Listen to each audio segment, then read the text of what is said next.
How to change the control center style for your Moto G phone with Android 16.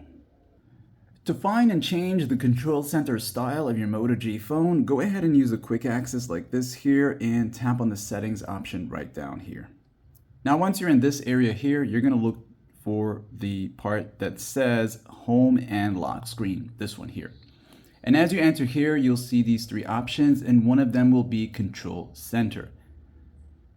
And basically, this is the quick access view of your Moto G phone, and of course with Android 16. So you got the classic, which is your default setup here, but if you switch to the modern style here, you also have the option to tap on the settings right here, and this is going to allow you to choose different swipe gesture access. And what I mean by that is the first option says swipe down from the top left for notifications or the right side for quick settings. And basically when this option is selected, instead of the single swipe that brings down everything, from the left you'll only access notifications, and then from the right you'll access your quick access, which is what you see here right now, and all these other extra quick access tiles here.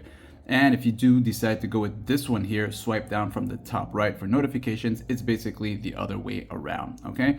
And it's up to you to make this decision here. And of course, as I said, you can always change this at any given time, depending on how you like it. Like and sub.